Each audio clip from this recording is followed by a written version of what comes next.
Hello friends, welcome to IICS platform. आज है 8 अगस्त और 8 अगस्त के करेंगे हम करंट अफेयर। दोस्तों, लेक्चर स्टार्ट करने से पहले चैनल को सब्सक्राइब और बेल आइकन प्रेस करना ना भूलें और वीडियो पूरा देखें जिससे आपकी नॉलेज एक्सपांड हो। चलो वीडियो स्टार्ट करते हैं। फर्स्ट हो जाए वक्फ बोर्ड। देखो दोस्तों, अभी आप जान रहे होंगे कि पार्लियामेंट में डिस्कशन चल रहा है और एक नया बिल आने वाला है जो कि अमेंडमेंट करेगा वक्फ बोर्ड एक्ट के अंदर, जो कि 1995 में आया था। क्लियर दोस्तों। अब दोस्त यार, मेरे जितने भी नए फ्रेंड हैं वो सोच रहे होंगे कि सर ये न्यूज़ बार बार रिपीट क्यों कर रहे हैं। जब आपने ये न्यूज़ बता दी पहले, तो आप इस न्यूज़ को बार बार रिपीट क्यों कर रहे हैं?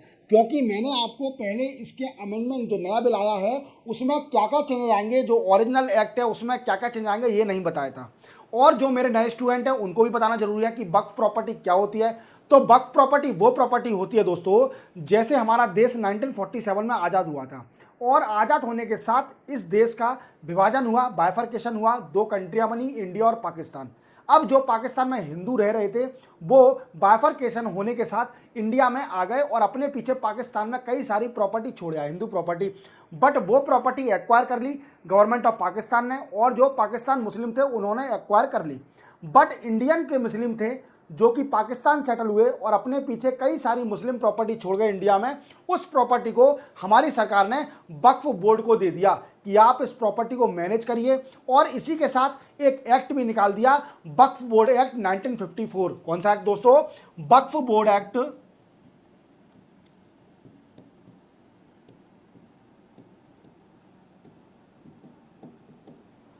1954।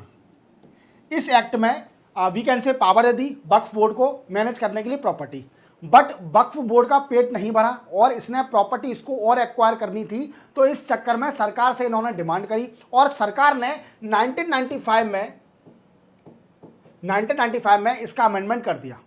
अब इसी के साथ क्या हुआ दोस्तों कि वक्फ बोर्ड के पास इतनी पावर आ गई कि वो जिस भी प्रॉपर्टी पर हाथ रखती थी तो वो प्रॉपर्टी वक्फ बोर्ड की हो जाती थी। कैसे? क्योंकि जो पर्सन की प्रॉपर्टी पर हाथ रखा जाता था उसके पास पावर नहीं थी, ना ही वो हाई कोर्ट जा सकता है, ना ही वो सुप्रीम कोर्ट जा सकता है। उसे अपनी प्रॉपर्टी को बचाने के लिए जाना पड़ता था वक्फ ट्रिब्यूनल कोर्ट में। क्या जाना पड़ता था दोस्तों? वक्फ ट्रिब्यूनल कोर्ट में जाना पड़ता था। अब अगर इस ट्रिब्यूनल कोर्ट में मान लीजिए वो पर्सन हार गया, उसने प्रूफ नहीं दे पाया, क्योंकि प्रूफ देने की रिस्पॉन्सिबिलिटी वक्फ बोर्ड की नहीं है। वक्फ बोर्ड प्रूफ नहीं देगी। प्रूफ कौन देगा? जिस पर्सन की प्रॉपर्टी एक्वायर करना चाहती है वक्फ बोर्ड। अगर in case unfortunately Waqf tribunal court में अगर ये पर्सन केस हार जाता है तो इसके पास कोई लास्ट ऑप्शन नहीं बनेगा। ना ही वो सरकार पे जा सकता है, ना ही हाई कोर्ट में जा सकता है, ना ही सुप्रीम कोर्ट में जा सकता है अपनी प्रॉपर्टी को अगेन अपील करने के लिए against the order of Waqf tribunal court. Waqf tribunal court के अगेंस्ट ऑर्डर को अगेंस्ट करने के लिए वो कहीं नहीं जा सकता, उसे वो प्रॉपर्टी खाली करनी पड़ेगी। ऐसे कर करके वक्फ बोर्ड ने क्या किया कि वक्फ बोर्ड बन गई इंडिया की तीसरी सबसे बड़ी बोर्ड प्रॉपर्टी होल्ड करने वाली। इलीगली प्रॉपर्टी इसने होल्ड करी कई सारी, और इसके साथ साथ ये इंडिया के तीसरा सबसे बोर्ड बन गया जो कि इंडिया की सबसे ज्यादा प्रॉपर्टी होल्ड करता है। और आफ्टर टू बोर्ड कौन कौन से? एक तो है आर्मी हमारी और दूसरी है रेलवे। इसके बाद वक्फ बोर्ड तीसरा बोर्ड है जिसके पास सबसे ज्यादा प्रॉपर्टी है इंडिया में। याद रखोगे। अब 1995 में मोदी साहब की सरकार आई 2014 में, और इसी के साथ अब मोदी 3.0 में इनके लिए कानून आने वाला है। इनकी पावर को रिड्यूस करने के लिए कानून आने वाला है। अब इस कानून में क्या क्या चेंजेस होंगे, नए कानून में क्या क्या है, और पुराने कानून के हिसाब से क्या क्या चेंजेस होने जाना है। क्लियर? पहले अपन जानते हैं क्या क्या चेंज होना है। तो सबसे पहला चेंज होना है इसके अंदर कि वक्फ बोर्ड के अंदर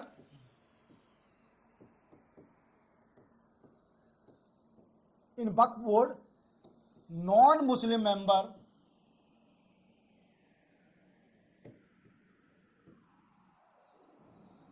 वुड बी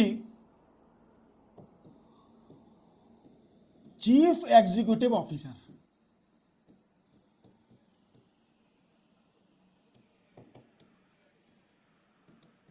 क्या दोस्तों? चीफ एग्जीक्यूटिव ऑफिसर हो सकता है नॉन मुस्लिम मेंबर। और वक्फ बोर्ड के अंदर जितने भी स्टेट लेवल वक्फ बोर्ड हैं उसमें two member, two non Muslim member would be appointed by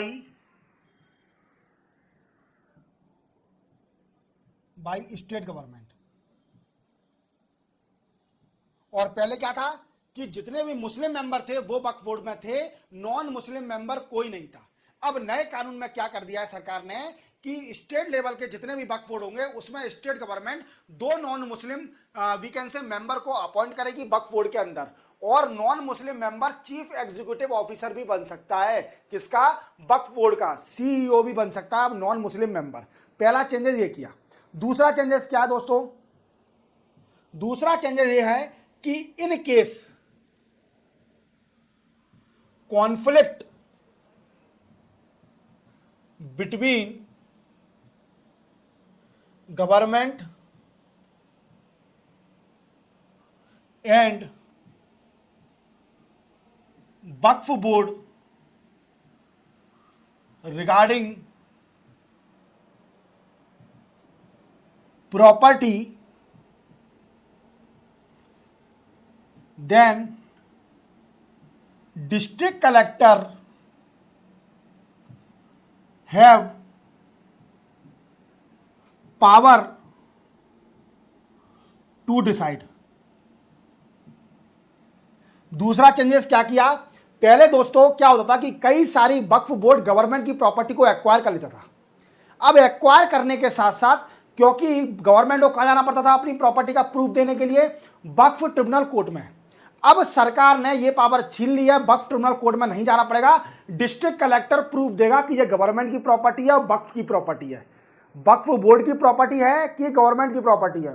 अगर डिस्ट्रिक्ट कलेक्टर ने बोल दिया कि यह गवर्नमेंट की प्रॉपर्टी है तो उसे रेवेन्यू कलेक्शन का प्रूफ दिखाना पड़ेगा, और इसी के साथ ये गवर्नमेंट की प्रॉपर्टी हो जाएगी, वक्फ की प्रॉपर्टी नहीं रहेगी।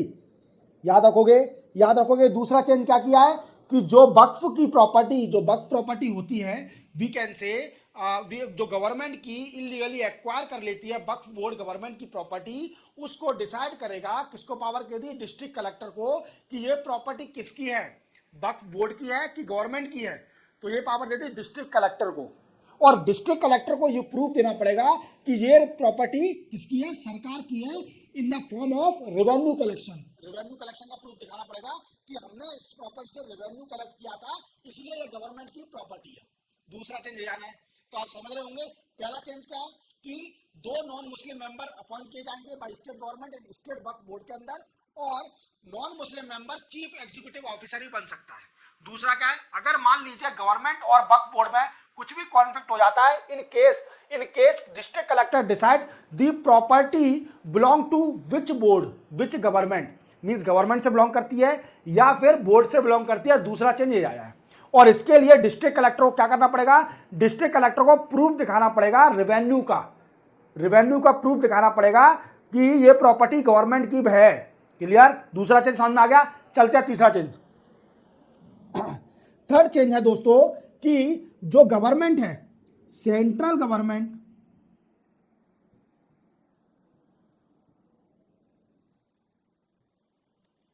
Have power to audit the Waqf board by auditor appointed by CAG। तीसरा चेंज क्या है कि अब सेंट्रल गवर्नमेंट के पास पावर दी गई है कि वो ऑडिट कर सकती है किसी भी वक्फ बोर्ड को, इंडिया में किसी भी वक्फ बोर्ड को ऑडिट कर सकती है bye auditor appointed by the CAG. और सीएजी क्या है? कंट्रोलर एंड ऑडिटर जनरल, जो कि कॉन्स्टिट्यूशन बॉडी है। क्लियर? अब ऑडिटर जब अपॉइंट किया जाएगा, वक्फ बोर्ड की प्रॉपर्टी ऑडिट भी करी जाएगी, तो इससे क्या है कि इलीगल तरीका नहीं कर पाएगी वक्फ बोर्ड, जो कि तीसरी सबसे बड़ी प्रॉपर्टी होल्डर है इंडिया के अंदर after army and railway. Clear? चलते और चेंजेस क्या किए। नेक्स्ट चेंजेस है, देखो एक जो ओरिजिनल एक्ट है उसके अंदर जो 1995 में उसमें एक चीज दिया है, वक्फ बाय यूज। ये क्या होता है? मान लीजिए कि वक्फ बोर्ड है, कोई प्रॉपर्टी यूज कर रहा है, बहुत साल से प्रॉपर्टी यूज कर रहा है, तो वो प्रॉपर्टी उसी की हो जाती है। अगर वो वक्फ बोर्ड किसी प्रॉपर्टी को यूज कर रहा है सालों से, तो वो प्रॉपर्टी वक्फ बोर्ड की भी हो जाती है। अब इसको रिमूव कर दिया है नए वाले कानून में, रिमूव कर दिया है क्या? Waqf by use. अब अगर वक्फ बोर्ड किसी प्रॉपर्टी को यूज कर रहा है तो वो प्रॉपर्टी उसकी नहीं होगी, वो प्रॉपर्टी किसकी होगी? जिसकी बिलोंग करती है उसी की रहेगी, वक्फ बोर्ड की नहीं रहेगी। मीन सरकार से बिलोंग करती है तो सरकार की रहेगी और कलेक्टर डिसाइड करेगा। अगर आपको वक्फ बोर्ड को क्लेम करना है तो वो क्लेम करे, फिर डिस्ट्रिक्ट कलेक्टर डिसाइड करेगा कि किसकी प्रॉपर्टी है, सरकार की प्रॉपर्टी है कि वक्फ बोर्ड की प्रॉपर्टी है। क्लियर? क्लियर? अब ये रिमूव कर दिया है नए प्रोविजन में, क्या? Waqf by use, waqf by use. तो तीसरा या चौथा प्रोविजन आपको समझ में आ गया होगा। अब और क्या चेंज किया है? देखो दोस्तों, ओरिजिनल एक्ट में क्या था? ओरिजिनल एक्ट में था कि एक remove, we can say Baird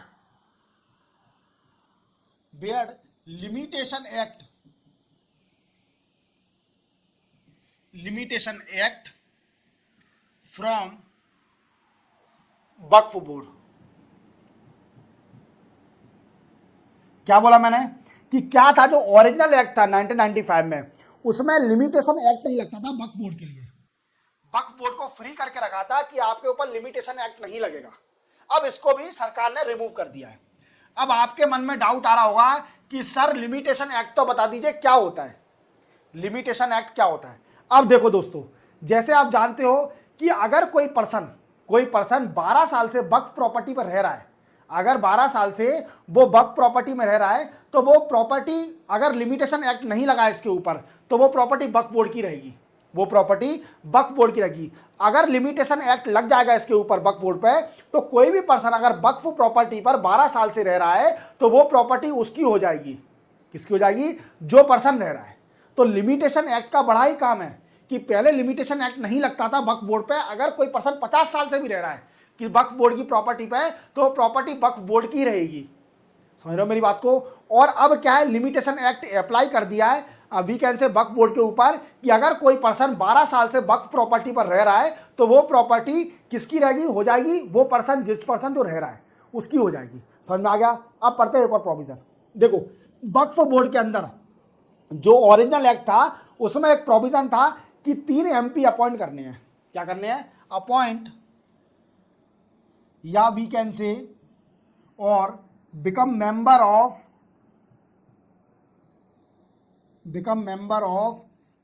of parliament in Waqf board. Waqf board means 2 MP from Lok Sabha and 1 MP from Rajya Sabha। अब मैंने क्या बोला कि देखो जो नया प्रोविजन था, अब नए प्रोविजन में कुछ चेंजेस कर दिए हैं। क्या चेंजेस कर दिया है कि पहले जो ओरिजिनल एक्ट था उसके अंदर क्या था कि 3 MP अपॉइंट किए जाएंगे वक्फ बोर्ड के अंदर। मेंबर ऑफ पार्लियामेंट 3 अपॉइंट किए जाएंगे, जिसमें से 2 MP होंगे लोकसभा से और 1 MP होगा राज्यसभा से। ये 3 मेंबर ऑफ पार्लियामेंट अपॉइंट करे जाएंगे या वीकेंसन मेंबर बनाएंगे वक्फ बोर्ड के। क्लियर? पर ओरिजिनल जो एक्ट में ये था कि वो सारे मुस्लिम मेंबर होंगे। अगर वो मुस्लिम मेंबर हैं, MP है मुस्लिम, तो ही वो वक्फ बोर्ड के मेंबर होंगे। अब इस नए कानून में इसको चेंज कर दिया है। अब नॉन मुस्लिम MP भी वक्फ बोर्ड के मेंबर बन सकते हैं। क्लियर? नए कानून में वक्फ बोर्ड की पावर को अच्छी तरह से रिड्यूस करा है, जिससे वो इलीगली एक्वायर ना कर सके प्रॉपर्टी। क्योंकि ऐसा माना जाता है कुछ रिपोर्ट के अनुसार कि वक्फ बोर्ड ने कई सारी इलीगल प्रॉपर्टी एक्वायर कर ली थी और भारत की तीसरी सबसे बड़ी बोर्ड बन गई थी जो कि प्रॉपर्टी होल्ड करी थी आफ्टर आर्मी एंड रेलवे। अब आर्मी तो आप जानते हो, आर्मी तो हमारी प्रॉपर्टी अगर होल्ड करती है तो हमारे देश को ही बचा रही है, रेलवे हमें पब्लिक सर्विस दे रही है। पर वक्फ बोर्ड दे क्या रहा है? वक्फ बोर्ड की इतनी सारी प्रॉपर्टी है, वक्फ बोर्ड हमें क्या दे रहा है? हमारे भारत के लिए क्या कर रहा है ऐसा कि वो इतनी सारी प्रॉपर्टी एक्वायर करके रखा हुआ है? तो ये सरकार का काम है। ठीक है, अपन को डिस्कस, अपन जानते हैं कि नए कानून में क्या क्या चेंज करें। तो आपको पूरी तरह समझ में आ गया होगा कि वक्फ बोर्ड के अंदर कौन कौन से चेंजेस आने वाले हैं, जो कि 1995 में एक्ट आया था, उसमें कौन कौन चेंज आएंगे। और वक्फ अमेंडमेंट बिल क्या है उसका, वक्फ सॉरी ये क्या हो गया, वक्फ अमेंडमेंट बिल 2024। अब थोड़ा कंसिडर कर लेना, मैंने थोड़ा नेक्स्ट न्यूज़ पर पढ़ा दिया है कुछ नए कानून के साथ। तो अपन चलते हैं नेक्स्ट न्यूज़ पर। नेक्स्ट न्यूज़ है दोस्तों, हरियाणा गवर्नमेंट डिसीजन। अब देखो हरियाणा के गवर्नमेंट के डिसीजन आए थे कुछ, वो हमें जानना है। आप जानते हो कि हरियाणा के सीएम कौन है, नायब सिंह सैनी।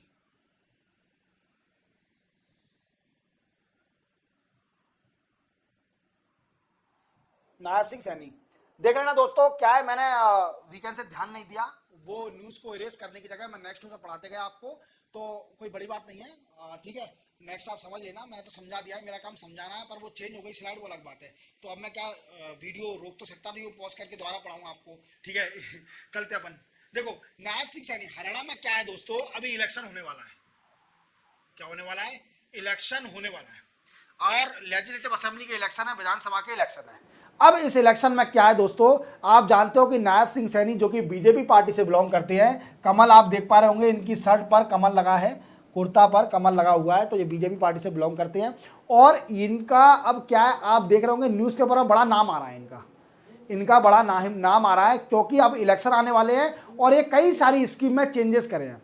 अब एक चेंज इन्होंने ये किया है कि जितने भी बेनिफिशियरी होंगे, beneficiary registered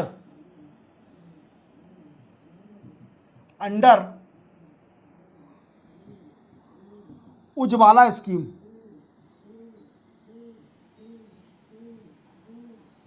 and his her income less than 1.8 lakh annually get cylinder at a rate of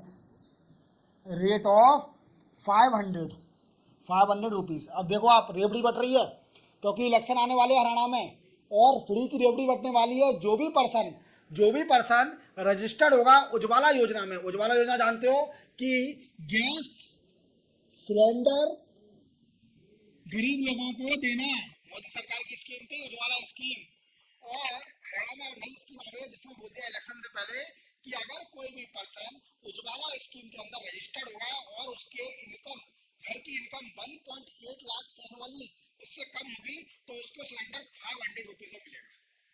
पहला तो चेंजेस ये किया, क्या किया, पहला चेंजेस क्या किया कि जो भी महिला या पर्सन रजिस्टर्ड होगा under Ujjwala scheme and their family income is less than 1.8 lakh annually get the cylinder at the rate of 500 rupees.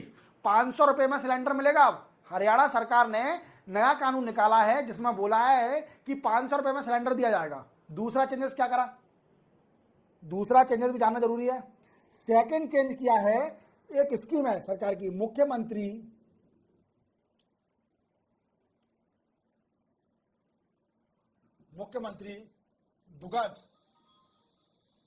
दुग्ध उपहार योजना। इस स्कीम में क्या है दोस्तों, इस स्कीम में जो भी children age between 14 and 18 year get fortified milk for 150 days। अब साल में 150 दिन जो बच्चा 14 साल से लेकर 18 साल तक का है उसे हर रोज दूध दिया जाएगा, फोर्टिफाइड मिल्क दिया जाएगा, जिसमें प्रोटीन ज्यादा होती है। फोर्टिफाइड मिल्क क्या होता है, जो कि प्रोटीन रिच मिल्क होता है, वो दिया जाएगा एक साल में 150 दिन तक।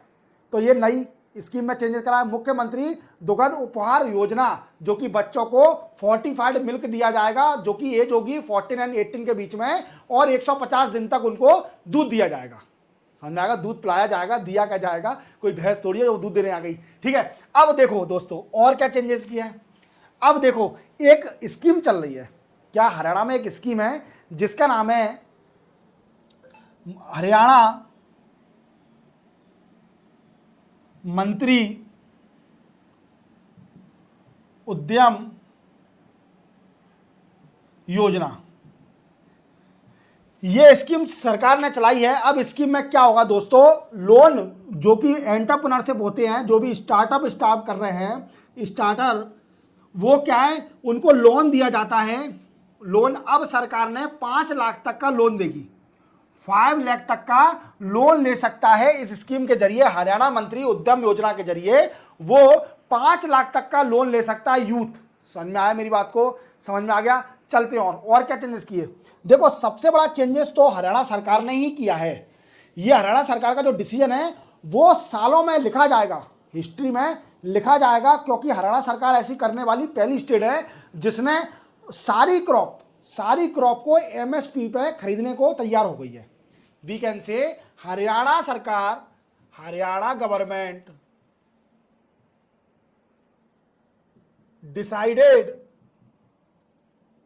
To purchase all crop at MSP. MSP क्या है दोस्तों, minimum support price, minimum support price. और आप जानते हो अभी इसके ऊपर प्रोटेस्ट चल रहा है पंजाब में, मिनिमम सपोर्ट प्राइस को गारंटी करने के लिए प्रोटेस्ट चल रहा है एमएसपी का। समझ रहे हो मेरी बात को। तो हरियाणा सरकार इंडिया की पहली ऐसी स्टेट बन गई है जिसने सारे किसानों की क्रॉप को एमएसपी पे लेने को तैयार हो गई है। मतलब सारी क्रॉप खरीदेगी, कोई सी भी क्रॉप ले आओ आप किसानों की, वो एमएसपी पे खरीदेगी हरियाणा सरकार। और इसी के साथ आपको जानना यह भी जरूरी है कि हमारे भारत में कितनी क्रॉपें सरकार एमएसपी पे खरीदती है। Central government 22 crop, 22 crop approve करी गई हैं to purchase at MSP. MSP पर 22 क्रॉप खरीदती है सरकार, सेंट्रल गवर्नमेंट। याद रखोगे तो ये क्वेश्चन आ सकता है कि हरियाणा सरकार ने पहली स्टेट बनी है जो कि सारी क्रॉप खरीदे किसान से एट एमएसपी रेट पर, मिनिमम सपोर्ट प्राइस रेट पर। याद रखोगे ये चेंजेस दिए गए हैं क्योंकि हरियाणा में इलेक्शन आने वाले हैं और हरियाणा सरकार अब फ्री की रेवड़ी बांट रही है। समझ में आ रहा है। और इनका नाम याद रखना, नायब सिंह सैनी अच्छा काम कर रहे हैं हरियाणा में, नए सीएम बने। अब देखते आगे क्या होता है। चलते अपन राष्ट्रीय विज्ञान पुरस्कार। क्या है दोस्तों, हमारे भारत में कई सारे ऐसे अवार्ड हैं जो कि साइंस के लिए दिए जाते थे, बट नरेंद्र मोदी सरकार ने क्या किया कि ये इतने सारे साइंस के अवार्ड दिए जाते हैं तो बच्चों को बड़ी डिफिकल्टी होती है याद करने में। क्या होता है, बच्चों को बड़ी डिफिकल्टी होती है, इवन बच्चों को नहीं, रिकॉर्ड में भी बड़ी डिफिकल्टी होती है लिखने में। मैं तो मजाक कर रहा हूँ, क्योंकि जो कंपटीशन एग्जाम के बच्चे तैयारी करते हैं उनको बड़ी डिफिकल्टी होती है कि कई सारे साइंस के अवार्ड हैं, उनको याद करना किस किस को मिला है। तो सरकार ने क्या किया है कि सारे साइंस के अवार्ड जोड़ दिए और साइंस के अवार्ड को एक अवार्ड बना दिया जिसको बोलते हैं राष्ट्रीय विज्ञान पुरस्कार।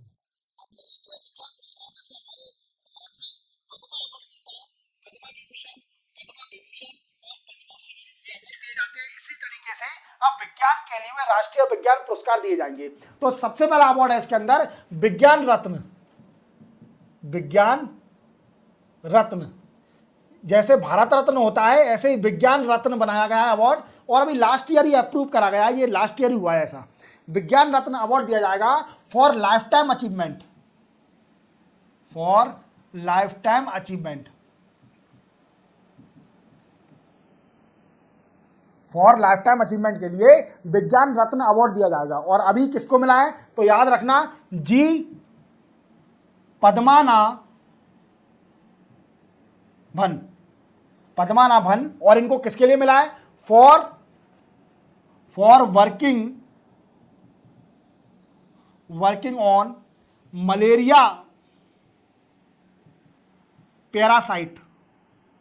मलेरिया बीमारी होती है उसके ऊपर रिसर्च करने के लिए इनको अवार्ड दिया गया है, कौन सा, विज्ञान रत्न। और ये लाइफ टाइम अचीवमेंट अवार्ड है, जो सीनियर खिलाड़ी होते हैं जो कि बड़े ही इंटेलिजेंट होते हैं, जैसे हमारे भारत में भारत रत्न दिया जाता है, इसी तरीके से साइंस के लिए सबसे बड़ा अवार्ड बन गया है अब विज्ञान रत्न, लाइफ टाइम अचीवमेंट अवार्ड के लिए दिया जाएगा। दूसरा अवार्ड जानते हैं दोस्तों, दूसरा अवार्ड है पद्मा विज्ञान श्री, जैसे हमारे में पद्मा श्री होता है, विज्ञान श्री होता है इसके अंदर, और विज्ञान श्री दिया जाएगा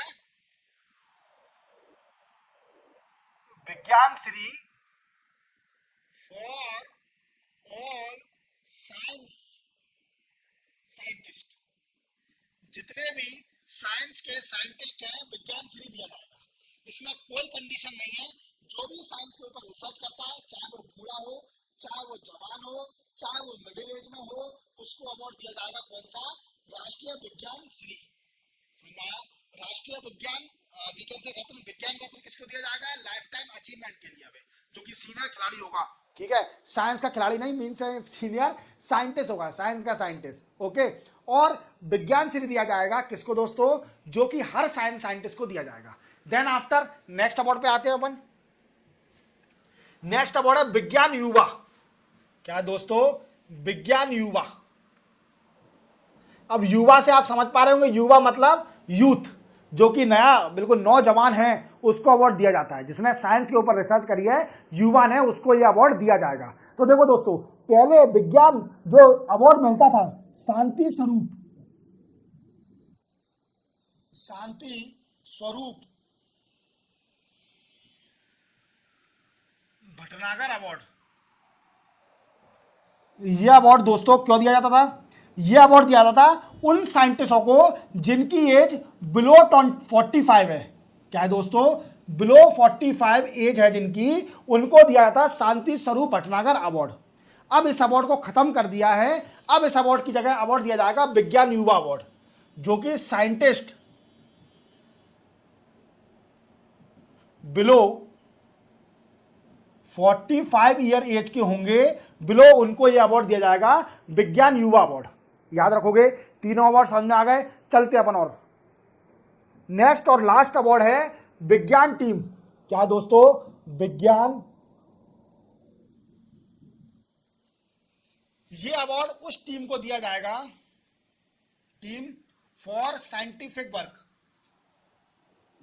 साइंटिफिक वर्क। अब देखो, इस बार किसको मिला है विज्ञान टीम को? चंद्रयान 3।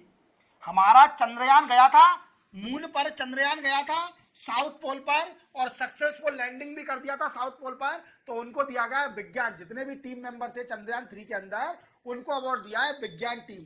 तो इन 4 अवार्ड का नाम याद रखोगे। सबसे पहला अवार्ड कौन सा है? कि जिसको विज्ञान रत्न बोला जाता है, जो कि लाइफ टाइम अचीवमेंट अवार्ड किया जाता है। दूसरा क्या है? विज्ञान श्री, जो कि विज्ञान श्री जितने भी साइंटिस्ट होते हैं उनको यह अवार्ड दिया जाता है। तीसरा कौन सा है दोस्तों? विज्ञान युवा अवार्ड, जो कि शांति स्वरूप भटनागर अवार्ड को रिप्लेस कर दिया है। जो भी साइंटिस्ट 45 बिलो एज के होंगे, उनको दिया जाएगा विज्ञान युवा अवार्ड। और जो लास्ट है विज्ञान टीम अवार्ड। विज्ञान टीम अवार्ड किसको दिया जाता है? जो कि टीम मिलकर कोई साइंटिफिक वर्क करती है, उनको दिया जाएगा विज्ञान टीम अवार्ड। समझ में आया? जो कि चंद्रयान 3 को मिला है, जो टीम थी चंद्रयान 3 की, जो कि मून पर रोवर गया था, लैंड करा था, जो कि स्पेसक्राफ्ट गया था। याद रखोगे। चलते अपन नेक्स्ट न्यूज पर। नेक्स्ट न्यूज है portal for ease visa for Chinese technician.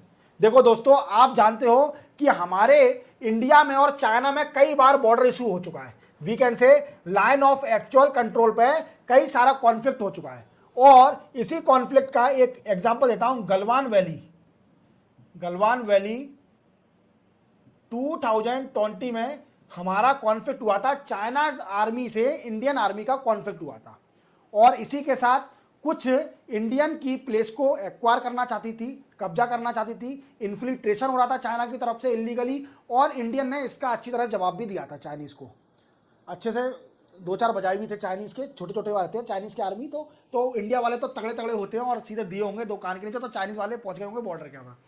अब देखो दोस्तों, क्या है कि आप जानते हो कि हमारे इंडिया में कई सारा ट्रेड होता है चाइना के साथ। ट्रेड होता है, आपको मैंने बताया था कई बार, ठीक है, कि हमारा सबसे ज्यादा ट्रेड किससे होता है? चाइना से होता है। अब इसमें क्या है दोस्तों कि इसमें कई सारी ऐसी चीजें होती है जो कि इलेक्ट्रॉनिक चीजें आती है। समझ रहे हो आप मेरी बात को? इलेक्ट्रॉनिक चीजें, आप जानते हो चाइनीज की इलेक्ट्रॉनिक चीजें कई सारी आती है। जैसे मैं आपको 1-2 एग्जांपल देता हूं। मोबाइल, जितने भी ओप्पो, रेडमी और ये जियोमी, वन प्लस, ये चाइनीज कंपनी है, ये चाइनीज मोबाइल है। और आप जानते हो कि चाइनीज का माल हमेशा लोकल माल होता है, वो खराब होना निश्चित है, उसका कुछ समय बाद बैंड बच जाएगी। जैसे मैंने अभी अपने रिलेटिव को वन प्लस का मोबाइल दिलाया था और 2 साल में मोबाइल भूल गया। 2 साल के अंदर वो मोबाइल खराब हो चुका है और कम से कम उसकी कॉस्ट थी 35,000 रुपीज। तो अब 2 साल के अंदर वो मोबाइल बोल रहा है कि अब मैं काम नहीं करूंगा, अब मुझे रिपेयर चाहिए, या रिपेयर चाहिए या फिर रिप्लेस कर दो मेरे को वेस्टेज में खत्म कर दो, डाल दो, कुछ नहीं बचेगा। तो 35,000 रुपीज की कॉस्ट है, तो ऐसे तो मैं फेंक नहीं सकता। 35,000 की बात है तो मैं उसको रिप्लेस कराऊंगा, वीकेंड से उसको रिपेयर कराऊंगा। रिपेयर कराने के लिए मुझे कोई भी इलेक्ट्रॉनिक सामान अगर मैं खरीदता हूं चाइनीज से, हम इंपोर्ट कराते हैं, तो उसके टेक्नीशियन भी होना चाहिए चाइनीज के। क्या होना चाहिए? चाइनीज के टेक्नीशियन भी होना चाहिए, टेक्नीशियन भी होना चाहिए, क्योंकि चाइना के प्रोडक्ट चाइना वाले ही सही कर पाएंगे। जो चाइना के प्रोडक्ट जिसने बनाए हैं वही सही कर पाएंगे, बड़ी बड़ी मशीनों को वही सही कर पाएंगे। क्योंकि ठीक है, छोटा मोटा काम तो अपन भी कर लेते हैं इंडियन लोग, मोबाइल तो हर कोई सही कर लेगा। मोबाइल तो मैंने हंसाने के लिए आपको एग्जाम्पल दिया था। तो कई सारी ऐसी मशीन है जो चाइनीज लोग कर पाते हैं। अब क्या हो रहा है कि इंडिया ने 2020 में, जो कि वीकेंड से कॉन्फ्लिक्ट हुआ था इंडिया और चाइना के बीच में, तब से शॉर्ट टर्म वीजा देना बंद कर दिया है। शॉर्ट टर्म वीजा, जो चाइनीज टेक्नीशियन है उनको शॉर्ट टर्म वीजा देना कम कर दिया है। तो इससे क्या हो रहा है कि हमारे इंडिया पर इफेक्ट पड़ रहा है। क्या इफेक्ट पड़ रहा है कि दोस्तों, क्या है कि कई सारे हमारे इंडिया में चाइनीज प्रोडक्ट हैं, अब उनकी रिपेयर नहीं हो पा रही है। रिपेयर नहीं हो पा रही है तो उसका प्रोडक्शन भी कम होते जा रहा है इंडिया में। तो इंडिया ने अब क्या किया है, एक पोर्टल बनाया है। क्या बनाया है दोस्तों? एक पोर्टल बनाया है जिसमें क्या होगा, ease of short term visa for Chinese technician. Chinese technician को शॉर्ट टर्म वीजा इजीली मिल जाएगा इस पोर्टल के जरिए, और आप आराम से मंगाइए, अपना काम करिए। ठीक है, समझ में आया? तो 2020 के बाद से इंडिया और चाइना में कॉन्फ्लिक्ट चला था, गलवान वैली में कॉन्फ्लिक्ट हो गया था। उसी कारणवश इंडिया ने इंपोर्ट भी कम कर दिया था चाइना से, और इसी के साथ कई सारा हैशटैग भी स्टार्ट हो गया था कि बॉयकॉट चाइनीज प्रोडक्ट। इसी से कई सारे शॉर्ट टर्म वीज़ा भी नहीं दिए जा रहे थे जो चाइनीज़ के टेक्नीशियन है उनको। तो उससे क्या है कि हमारी जो मशीन रिपेयर मांग रही थी, चाइनीज़ की मशीन है, वो रिपेयर नहीं हो पा रही थी। अब सरकार ने एक पोर्टल बनाया है जिसके जरिए चाइनीज़ के टेक्नीशियन है वो शॉर्ट टर्म वीज़ा ले सकते हैं, बिजनेस शॉर्ट टर्म वीज़ा ले सकते हैं इंडिया में आने के लिए, और मशीन को रिपेयर कर सकते हैं। क्लियर? चलते हैं नेक्स्ट न्यूज़ पर। Next news 16th finance commission. देखो दोस्तों, 16th फाइनेंस कमीशन सेटअप हो गया है, और 16th फाइनेंस कमीशन के जो चेयरमैन हैं वो है अरविंद पंगरिया। अरविंद पंगरिया बहुत बड़े इकोनॉमिस्ट हैं, याद रखना। और इनको 16th फाइनेंस कमीशन का चेयरमैन बनाया है। और फाइनेंस कमीशन क्या होता है आप याद रखना, कौन सा आर्टिकल है? 280 article, 280 article of Indian constitution, and it work is to devolution of tax between centre and state और सेंटर के बीच में टैक्स का डिवोल्यूशन करना इसका काम है, याद रखोगे। अब जो अरविंद पगरिया जी हैं 16th फाइनेंस कमीशन के, उन्होंने इंडिया को कुछ सलाह दी है, रिकमेंड किया है कि आप क्या करिए, इंडिया को अगर ग्रोथ करना है तो इंडिया क्या करे, अपनी ओपन करे बॉर्डर एरिया को ओपन करे टू एनहांस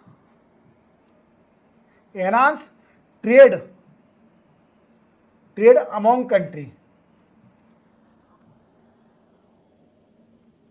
अब आपके मन में डाउट आ रहा होगा कि सर बॉर्डर तो यार बंद है क्या हमारे? बॉर्डर मतलब खोलने का मतलब क्या है? यहां पर ओपन बॉर्डर का मतलब है कि जो भी हम इंपोर्ट करते हैं उस पर जो कस्टम ड्यूटी लगाते हैं उसको रिलीफ दें, उसको कम करें, जिससे क्या हो, इंडिया का ट्रेड एक्सपांड हो डिफरेंट कंट्री के साथ, और उसी के साथ इंडिया की ग्रोथ भी हो। इवन इन्होंने बोला कि आप कंटिन्यू रखिए, फ्री ट्रेड एग्रीमेंट का डिस्कशन कंटिन्यू रखिए, और इसी के साथ साथ आप क्या करिए कि कस्टम ड्यूटी जो आप टैरिफ लगाते हो बॉर्डर एरिया पर इंपोर्ट करने में, उसको रिड्यूस कर दीजिए, जिससे क्या होगा, इंडिया की ग्रोथ होगी। क्या होगी दोस्तों? इंडिया की ग्रोथ होगी। याद रखोगे, याद रखोगे तो इनका रिकमेंडेशन आप मेंशन कर सकते हो कि 16th finance commission headed by Arvind Panagariya recommended to the India that India will reduce the custom duty और tariff on the border area to enhance the trade relation among the country to enhance the growth of Indian government.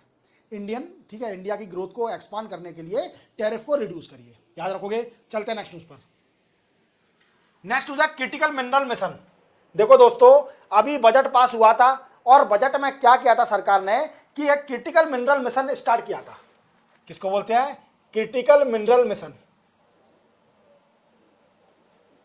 Critical mineral mission. और critical कौन कौन से mineral होते हैं? ऐसे mineral जो कि जैसे कॉपर हो गया, ठीक है, वी कैन से लिथियम हो गया, ये क्या ईटीसी, ऐसे जो जितने भी जो क्रिटिकल मिनरल हैं उनका एक्सपांड करने के लिए, प्रोडक्शन बढ़ाने के लिए इंडिजीनियस प्रोडक्शन, इंडिजीनियस प्रोडक्शन बढ़ाने के लिए इंडिया ने अपने बजट में एक क्रिटिकल मिनरल मिशन स्टार्ट किया था। क्या स्टार्ट किया था? क्रिटिकल मिनरल मिशन स्टार्ट किया था। अब इस मिशन में इंडिजिनियस प्रोडक्शन तो होगा ही क्रिटिकल मिनरल का, क्रिटिकल मिनरल का इंडिजीनियस प्रोडक्शन तो होगा ही होगा। इसी के साथ जो वीकेंड से जितने भी क्रिटिकल मिनरल हैं उसको है ना वीकेंड से द्वारा सही भी करा जाएगा, रिनोवेट, रिनोवेट नहीं बोल सकते, वीकेंड से reuse, reuse critical mineral, critical mineral का रीयूज भी करा जाएगा। तो ये मिशन था और सरकार का अच्छा काम है कि क्रिटिकल मिनरल का यूज करा जाएगा। जैसे हमारे इंडिया में जो कि वीकेंड से lithium, lithium, copper, copper, then after these are the aluminium, uranium, silicon, etc. These are the critical mineral that India want to enhance the indigenous production of the critical mineral. That's why critical mineral mission was started in the budget of 2024 of the union budget. याद रखोगे। चलते हैं next news पर। Next news है north East race. ये क्या है sir जी? North east में रेस करा रहे हैं क्या? क्या करा रहे हैं ये नॉर्थ ईस्ट रेस? अब इसका फुल फॉर्म अपन जान लेते हैं। North East, N for North East, North East, R for reason,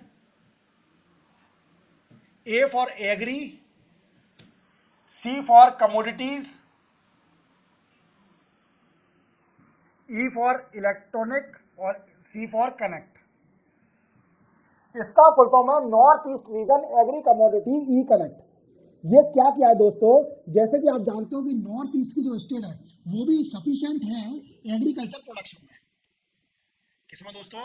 agriculture production में वो भी सफिशिएंट है। और सफिशिएंट के साथ साथ अब उनका क्या हो पा रहा है कि प्रोडक्शन तो हो रहा है बट उनको बेनिफिट नहीं मिल पा रहा है, वो मार्केट में नहीं बेच पा रहे हैं, उनको प्राइस पता नहीं चल पा रही है कि उनके कमोडिटीज की प्राइस क्या चल रही है इंटरनेशनली और नेशनली। तो क्या करा है कि अभी नॉर्थ ईस्ट डेवलपमेंट के मिनिस्टर है हमारे ज्योतिरादित्य सिंधिया, ज्योतिरादित्य सिंधिया जी, सीएम, वो वीकेंड से सीएम कह रहा हूं, सीएम तो इनका बनने का मन था पर बन नहीं पाए कांग्रेस सरकार में, बड़ा ही मन था सीएम बनने का। देन आफ्टर इसी कारणवश ये बीजेपी में गए और यूनियन मिनिस्टर अभी बन गए 3.0 में, ministry of development and north east reason ministry of communication, ये इनको मिनिस्ट्री मिली हुई है। और इसी के साथ इन्होंने एक portal, portal and website, website launch करी है, name of North East race के नाम से। याद रखोगे, नॉर्थ ईस्ट रेस के नाम से। अब इसमें क्या होगा कि इसमें जितनी भी मंडियां नॉर्थ ईस्ट में मंडीज हैं उनको कनेक्ट कर दिया जाएगा with national, connect north east Mandi, north east Mandi. आपने ई नाम तो सुना होगा, मैंने आपको बताया था कि सारी मंडियों को इलेक्ट्रॉनिक कनेक्ट करना, तो नॉर्थ ईस्ट मंडी को कनेक्ट करना, कनेक्ट करना जिससे इनकी ग्रोथ बढ़े। आप तो इस चीज़ को याद रखना, बस एनी रेस ये मेंशन करने में काम में आ जाएगा। मैंने थोड़ा समझा दिया डिटेल में। इसी के साथ 8 अगस्त के करंट अफेयर कंप्लीट होते हैं दोस्तों। चैनल को सब्सक्राइब और बेल आइकन प्रेस करना ना भूलें और हमेशा वीडियो पूरा देखें। मिलते हैं हम कल 9 अगस्त को नए करंट अफेयर के साथ। तब तक के लिए जय हिंद।